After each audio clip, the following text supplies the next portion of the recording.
ഈശോ മിശിഹായിക്ക് സ്തുതിയായിരിക്കട്ടെ. മാർച്ച് 29 ശനി. പരിശുദ്ധ കുർബാന മധ്യേ നമ്മൾ വായിക്കുന്ന സുവിശേഷ ഭാഗം യോഹന്നാന്റെ സുവിശേഷം 7-ാം അധ്യായം 37 മുതൽ 53 വരെയുള്ള വാക്യങ്ങളാണ്. യോഹന്നാന്റെ സുവിശേഷം 7-ാം അധ്യായം 37 മുതൽ 53 വരെ. ലേഖനം വരുന്നത് റോമാലേഖനം 13-ാം അധ്യായം 1 മുതൽ 7 വരെയുള്ള വാക്യങ്ങൾ. റോമാലേഖനം അധികാരത്തോടുള്ള വിധേയത്വമാണ്. ദൈവിക അധികാരത്തിൻ്റെ കീഴിൽ നിൽക്കണമെന്ന് റോമാലേഖനം പൗലോസ്ലീഹ നമ്മളെ ഓർമ്മിപ്പിക്കുന്നു. സുവിശേഷ ഭാഗത്തിലേക്ക് വരാം.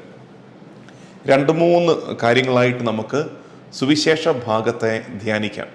ബൈബിള് തുറന്നു വെച്ചാൽ കുറച്ചുകൂടെ എളുപ്പമായിരിക്കും.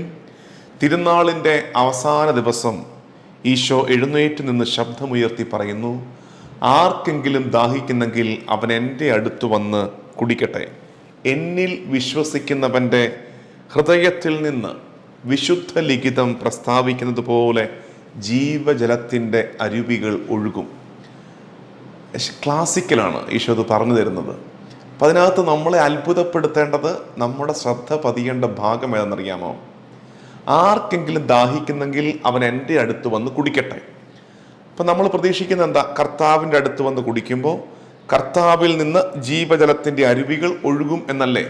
പക്ഷേ ഈശോ പറയുന്ന അടുത്ത വാക്യം ശ്രദ്ധിച്ച് മനസ്സിലാക്കിയേ, എന്നിൽ വിശ്വസിക്കുന്നവൻ്റെ ഹൃദയത്തിൽ നിന്ന് ജീവജലത്തിൻ്റെ അരുവികൾ ഒഴുകും. അതായത് കർത്താവിൻ്റെ അടുത്തേക്ക് ചെല്ലുന്നവനിൽ നിന്ന് വീണ്ടും ഒരു ഉറവ പൊട്ടുമെന്ന്, അവൻ തന്നെയും വീണ്ടും മറ്റൊരാളിലേക്ക് ജീവജലത്തിൻ്റെ അരുവി പകർന്നു കൊടുക്കുന്ന അനുഭവം ഉണ്ടാകും. എന്നിട്ട് താഴെ പറയുന്നു, ഈശോ ഇത് പറഞ്ഞത് അവനിൽ വിശ്വസിക്കുന്നവർ സ്വീകരിക്കാനിരിക്കുന്ന ആത്മാവിനെ കുറിച്ചാണ്. എന്നിട്ട് പറയുന്നു, അതുവരെയും ആത്മാവ് നൽകപ്പെട്ടിരുന്നില്ല, കാരണം ഈശോ മഹത്വീകരിക്കപ്പെട്ടില്ല. എന്താണ് മഹത്വീകരണം? യോഹന്നാൻ സുവിശേഷം അനുസരിച്ച് കുരിശുമരണമാണ് മഹത്വീകരണം. കുരിശുമരണം കഴിയുമ്പോൾ നമുക്ക് കിട്ടാൻ പോകുന്ന എന്താ? ആത്മാവ്, പരിശുദ്ധാത്മാവ്, കൃപ. പരിശുദ്ധാത്മാവിനെ സ്വീകരിക്കുമ്പോഴുള്ള മെച്ചം എന്താ? നമ്മൾ ആത്മാവിൽ നിറയും എന്ന് മാത്രമല്ല, മറ്റൊരാളിലേക്ക് ജീവജലത്തിൻ്റെ അരുവി നമ്മളിലൂടെ ഒഴുകും. ആത്മാവ് നമ്മളിലൂടെ ഒഴുകി മറ്റൊരാളിലേക്ക് എത്തും. എന്ത് സുന്ദരമാണ് നോക്കിയ അനുഭവം. ഈശോയുടെ കുരിശു മരണം നമുക്ക് പരിശുദ്ധാത്മാവിനെ നൽകി, കൃപ നൽകി. ആ കൃപയുടെ പാത്രമായി നമ്മൾ നിൽക്കുമ്പോൾ, പരിശുദ്ധാത്മാവിനെ നമ്മൾ സ്വീകരിക്കുമ്പോൾ, പരിശുദ്ധാത്മാവിൽ നമ്മൾ നിറയുമ്പോൾ, നമ്മളിൽ നിന്ന് കുറച്ച് കഴിയുമ്പോൾ നമ്മളിൽ നിന്ന് തന്നെ ജീവജലത്തിൻ്റെ അരുവികൾ ഒഴുകും. അതുകൊണ്ട് നമ്മൾ ആത്മശോധന ചെയ്യേണ്ടത്, കാലം കുറയായി കർത്താവിൽ നിന്ന് കൃപ സ്വീകരിച്ചു കൊണ്ടിരിക്കുകയാണോ, അതോ നമ്മളിൽ നിന്ന് ഈ ജീവജലത്തിൻ്റെ ലിവിങ് വാട്ടർ അത് നമ്മളിൽ നിന്ന് മറ്റുള്ളവരിലേക്ക് ഒഴുകുന്നുണ്ടോ, കൃപ ഒഴുകുന്നുണ്ടോ എന്ന് പരിശോധിക്കണം. അതാണ് ഈശോ നമ്മളെക്കുറിച്ച് ആഗ്രഹിച്ചതും. കേവലം കൃപയുടെ പാത്രങ്ങളായ മാത്രം പോരാ, കൃപയുടെ വിളമ്പുകാരുമാകണം. കൃപയുടെ പാത്രങ്ങളായ പോരാ, ദൈവകൃപയുടെ പരിശുദ്ധാത്മാവിൻ്റെ വിളമ്പുകാരായിട്ട് നമ്മൾ മാറണം. ഇനി അതാണ് ഒന്നാമത്തെ ചിന്ത. അടുത്തത് 42-ാമത്തെ വാക്യം. ഇന്നലെ നമ്മൾ ചിന്തിച്ചില്ലേ, മിശിഹ അറിവിനെ കുറിച്ച് ചിന്തിച്ചു. ഞാൻ പറഞ്ഞു, അറിവില്ലായ്മ ഏറ്റു പറയുന്നിടത്താണ് അറിവിൻ്റെ ആരംഭം എന്നൊക്കെ പറഞ്ഞു. ഇവിടെ ഒരു കൂട്ടരെ നമ്മൾ കാണുന്നത്, അറിവൊക്കെ ഉണ്ട്, പക്ഷെ ആ അറിവ് പെർഫെക്റ്റ് ആണ്. ആ അറിവ് ഒരു സംശയമില്ല, ക്ലിയർ അറിവാണ്. പക്ഷെ ആ അറിവ് അവർക്ക് ഉപകരിക്കുന്നില്ല. അങ്ങനെയും വരും. ചിലപ്പോൾ ഈ അറിവ് പ്രൈഡായി കഴിയുമ്പോൾ, ചിലർക്ക് അറിവ് പ്രൈഡാണ്. എനിക്ക് കാര്യങ്ങൾ അറിയുകയും ചെയ്യാം കേട്ടോ, ചുമ്മാ ഒരു മൂഢസ്വർഗമൊന്നുമല്ല. അവർ കാര്യങ്ങൾ അറിയുകയും ചെയ്യാം, പക്ഷേ അറിവ് അവർക്ക് ഉപകാരപ്പെടുന്നില്ല. അതിൻ്റെ നല്ല തെളിവ് 42-ാമത്തെ വാക്യത്തിൽ കാണാം. ഇങ്ങനെയാണത്, മിശിഹ ദാവീദിന്റെ സന്താന പരമ്പരയിൽ നിന്നാണെന്നും ദാവീദിന്റെ ഗ്രാമമായ ബേത്ലഹേമിൽ നിന്ന് അവൻ വരുമെന്നുമല്ലേ വിശുദ്ധ ലിഖിതം പറയുന്നത്. 2 കാര്യങ്ങളാണ് അവർ ചോദിക്കുന്നത്. ഒന്ന്, മിശിഹ ദാവീദിന്റെ സന്താന പരമ്പരയിൽ നിന്നല്ലേ? 2, മിശിഹ വരേണ്ടത് ബേത്ലഹേമിൽ നിന്നല്ലേ? ഇത് ചോദിച്ചിട്ട് എന്താ അവർ പറയുന്നത്? ഇവൻ അങ്ങനൊന്നും അല്ലല്ലോ. അറിവുണ്ട്, പക്ഷെ ആ അറിവ് മിശിഹായിലേക്ക് കണക്ട് ചെയ്യുന്നില്ല. ഇത് രണ്ടും ഇവനിൽ പൂർത്തിയായെന്നുള്ളത് അവരറിയുന്നില്ല.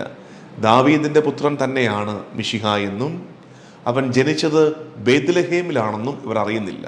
അതേസമയം മിശിഹ വരേണ്ടത് ദാവീദിന്റെ സന്താന പരമ്പരയിലാണെന്നും ജനിക്കേണ്ടത് ബെത്ലഹേമിലാണെന്നും അറിയാം. പക്ഷെ അത് മിശിഹായിലേക്ക് കണക്റ്റഡ് ആകുന്നില്ല. നമ്മൾ ശ്രദ്ധിക്കേണ്ടത് നമ്മുടെ അറിവുകൾ നമ്മളെ മിശിഹായ തമ്പുരാനിലേക്ക് ബന്ധിപ്പിക്കാത്തിടത്തോളം കാലം ആ അറിവുകൾ വെറുതെയായി പോവുകയാണ്. അതുകൊണ്ട് കർത്താവിലേക്ക് നമ്മളെ നയിക്കട്ടെ. എല്ലാ അറിവും കർത്താവിലേക്ക് നമ്മളെ നയിക്കുകയും കുറെ കൂടെ മിഴിവോടെ കർത്താവിനെ കാണാനും അനുഭവിക്കുവാനും നമ്മളെ ഒരുക്കുകയും ചെയ്യട്ടെ. ഇനി താഴേക്ക് വരുമ്പോൾ 50-ാമത്തെ വാക്യം ഇവരിങ്ങനെ ചർച്ച ചെയ്യാണ്. പടയാളികൾ വന്നിട്ട് പറയുന്നു പിടിക്കാൻ പറ്റിയില്ല, കാരണം അവനെ പോലെ ആരും സംസാരിച്ചിട്ടില്ല, ഇത്രയും ഒതൻറ്റിക് ആയിട്ട് ആരും സംസാരിക്കുന്നത് കേട്ടിട്ടില്ല, അതുകൊണ്ട് ഞങ്ങൾ ഞെട്ടിപ്പോയി, ഞങ്ങൾക്ക് പിടിക്കാൻ പറ്റിയില്ല എന്നൊക്കെ പറഞ്ഞ് ഗൂഢാലോചന നടക്കുകയാണ്. കർത്താവിനെ പിടിക്കാനുള്ള സംഘം ചേരുകയാണ്, അതിൻ്റെ കോൺസ്പിരസി നടക്കുകയാണ്. അപ്പോൾ ആ നേരത്ത് നിക്കോദേമോസ്, നമ്മൾ കഴിഞ്ഞ ദിവസം ദർശനത്തിൽ ധ്യാനിച്ചതാണ് നിക്കോദേമോസിനെ കുറിച്ച്. അസാധ്യ ക്യാരക്ടറാണ് കേട്ടോ നിക്കോദേമോസ്. നിങ്ങൾ ആ ഭാഗം ദർശനത്തിൻ്റെ നിക്കോദേമോസിൻ്റെ ആ എപ്പിസോഡ് കണ്ടില്ലെങ്കിൽ ഒന്ന് പോയി കണ്ടിട്ട് വന്നാൽ നഷ്ടമില്ല. 50-ാമത്തെ വാക്യം, മുമ്പൊരിക്കൽ ഈശോയുടെ അടുക്കൽ പോയവനും ഇവരിൽ ഈ യഹൂദ സംഘത്തിൽ അവരിൽ ഒരുവനുമായ നിക്കോദേമോസ് അപ്പോൾ അവരോട് പറഞ്ഞു, ഒരുവന് പറയാനുള്ളത് ആദ്യം കേൾക്കാതെയും അവൻ എന്താണ് ചെയ്യുന്നതെന്ന് അറിയാതെയും അവനെ വിധിക്കാൻ നമ്മുടെ നിയമം അനുവദിക്കുന്നുണ്ടോ? നിക്കോദേമോസിന്റെ മെച്ചം ഒരിക്കൽ കർത്താവിൻ്റെ അടുത്ത് പോയവനാണ്. അതാണ് നിക്കോദേമോസിന്റെ നന്മ. കർത്താവിനെ കണ്ടതിൻ്റെ തെളിച്ചം, അതിൻ്റെ മെച്ചം ഇപ്പോഴും അവൻ്റെ ജീവിതത്തിലുണ്ട്. അതുകൊണ്ട് എന്താ സംഭവിക്കുന്നത്? എല്ലാവരും ഒരേ ദിശയിലേക്ക് പോകുമ്പോൾ, എല്ലാവരും ഒരേപോലെ ചിന്തിക്കുമ്പോൾ ഒന്ന് മാറി ചിന്തിക്കാൻ നിക്കോദേമോസിന് ധൈര്യം കിട്ടുകയാണ്. മിശിഹ അങ്ങനെയാണല്ലോ, ഒരു ഒഴുക്കിൽ നിന്ന് മാറി നിന്നവനല്ലേ മിശിഹ തമ്പുരാൻ. ശരിക്കും നമ്മുടെ കാലത്തും ആവശ്യമുണ്ട് പ്രിയമുള്ളവരെ. നമ്മൾ നിക്കോദേമോസിൻ്റെ റോളിൽ നമ്മളാണെങ്കിൽ നമ്മൾ ചിന്തിച്ചേനെ, ഞാൻ പറയുന്നതുകൊണ്ട് പ്രത്യേകിച്ച് മാറ്റമൊന്നുമില്ലല്ലോ. നമ്മുടെ മുമ്പിൽ ഒരു തിന്മ അരങ്ങേറുമ്പോൾ നമ്മളിൽ പലരും നിശബ്ദത പാലിക്കുന്നത്, ഞാൻ പറഞ്ഞിട്ട് പ്രത്യേകിച്ച് മാറ്റമൊന്നും വരാൻ പോകുന്നില്ല, ഞാൻ പറയുന്നത് കൊണ്ട് ആരും നന്നാകാനും പോകുന്നില്ല, ഞാൻ പറയുന്നത് ഇവർ മാനിക്കാനും പോകുന്നില്ല, പിന്നെ ഞാൻ വെറുതെ എന്തിനാണ് പറയുന്നത്. അങ്ങനെയല്ല പ്രിയമുള്ളവരെ. ഒരു നിക്കോദേമോസ് ഉണ്ടാകട്ടെ സഭയിലും സമൂഹത്തിലും കുടുംബത്തിലുമൊക്കെ. ഒരു നിക്കോദേമോസ് പറയുന്ന ആരും കാര്യമായിട്ട് എടുക്കണമെന്ന് പോലുമില്ല. പക്ഷെ ഇങ്ങനെയൊന്ന് രേഖപ്പെടുമല്ലോ, ഇങ്ങനെ രേഖപ്പെടൽ ഉണ്ടാകുമല്ലോ. അങ്ങനെ ഒരാൾ ഉണ്ടായിരുന്നു, അതൊരു പ്രതീക്ഷയാണ്, അതൊരു പ്രത്യാശയാണ്.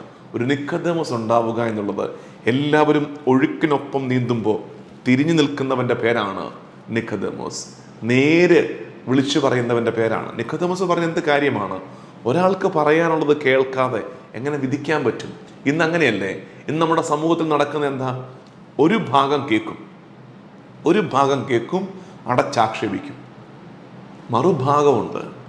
ഒരു കുടുംബ പ്രശ്നത്തിൽ പോലും ഭാര്യ ഭർത്താവ് നമ്മളോട് പറയുന്നു, ഒരാളാ പറഞ്ഞത്, മറ്റേ ആൾക്കും പറയാനുണ്ട്. ഒരാംഗിളിൽ നിന്ന് മാത്രം കാര്യങ്ങളെ നോക്കി വിധിക്കരുത്. വേറെ ഒരു ഡയമെൻഷനുണ്ട്, വേറൊരു ആംഗിളുണ്ട്. അത്രേ നിക്കോദേമോസ് പറഞ്ഞുള്ളൂ. എന്ത് സത്യമായ കാര്യമാണ് നിക്കോദേമോസ് പറഞ്ഞത്. അങ്ങനെയൊക്കെ ഒന്ന് പറയാൻ നമുക്കിടയിൽ ഇനിയും ആളുകൾ വേണം പ്രിയമുള്ളവരെ. ഒരു നിക്കോദേമോസ് ആകാനെങ്കിലും നമുക്ക് കഴിയണ്ടേ? ഇപ്പോൾ 3 കാര്യങ്ങളാണ് നമ്മൾ ചിന്തിച്ചത്. കർത്താവിൽ വിശ്വസിക്കുന്നവൻ്റെ ഹൃദയത്തിൽ നിന്ന് ജീവജലത്തിൻ്റെ അരുവികൾ ഒഴുകും. 2, അറിവ് മിശിഹായിലേക്ക് നയിക്കുന്നില്ലെങ്കിൽ അറിവുകളൊക്കെ വെറുതെയായി പോകും. 3, ഒരു നിക്കോദേമോസ് ഉണ്ടാവുക ആവശ്യമാണ്. നമുക്ക് പ്രാർത്ഥിക്കാം. കർത്താവേ, ഞങ്ങളുടെ എല്ലാ അറിവും നിന്നിലേക്ക് ഞങ്ങളെ നയിക്കട്ടെ. നിന്നിൽ നിന്ന് പരിശുദ്ധാത്മാവിനെ സ്വീകരിച്ച് ആ പരിശുദ്ധാത്മാവിനെ പങ്കുവയ്ക്കുന്നവരായി ഞങ്ങൾ മാറട്ടെ.